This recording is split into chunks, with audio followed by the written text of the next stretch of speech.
Hey, everybody. Thanks for joining me today. Today, I'm going to be teaching you the Our Father in German. So, let me first just share my screen, and that way you can follow along while I'm saying it. All right. So, hopefully, you can see my screen okay. All righty. So, before I begin, I'm going to do one just normal speed. Then, I'm going to slow it down and provide some nuance to how one speaks or says this in German. And then, I'm going to do one final run through. So, first, the prayer goes like this: Vater unser im Himmel, geheiligt werde dein Name, dein Reich komme, dein Wille geschehe, wie im Himmel, so auf Erden. Unser tägliche Brot gib uns heute und vergib uns unsere Schuld, wie auch wir vergeben unsere Schuldigern und führe uns nicht in Versuchung, sondern erlöse uns von dem Bösen. Denn dein ist das Reich und die Kraft und die Herrlichkeit in Ewigkeit. Amen. And then we would finish with Im Namen des Vaters und des Sohnes und des Heiligen Geistes. Amen. So that was just your typical speed. So just a couple key things to remember when speaking German. V's sound like F's. Every letter is said. Last time we saw an umlaut over a U. This time we'll see one over an A. So when an umlaut is over an A, that gets a long A sound. That's why instead of tagliches, it's tägliches. Okay, so an A with an umlaut is like a long A sound. Now, last time we had the umlaut over the U.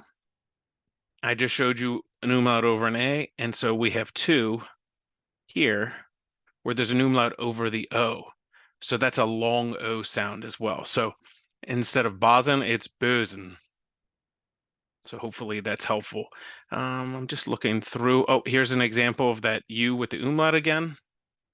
I'm trying to think if there's any other issues. But again, when you see an E and an I and an I and an E together, the second vowel is what gets the emphasis. That's why this is Herrlichkeit and not Herrlichkeit. Okay. And that's why this is not die, but it's D. Okay. So probably when I go through and edit this, I'm going to add some epic music behind because you know how intense German sounding things are, right? That's the stereotype. So hopefully I can cue that up when I'm reading it and I go through the editing process. So let's hear it one more time together. And I'll do it in my intense German voice. Vater unser im Himmel, geheiligt werde dein Name. Dein Reich komme, dein Wille geschehe, wie im Himmel, so auf Erden. Unser tägliches Brot gib uns heute und vergib uns unsere Schuld, wie auch wir vergeben unsere Schuldigen. Und führe uns nicht in Versuchung, sondern erlöse uns von dem Bösen. Denn dein ist das Reich und die Kraft und die Herrlichkeit in Ewigkeit. Amen. Thank you so much for joining me today. I hope this was fun. I hope this was helpful. And now you can say the Our Father in German. Thanks. God bless.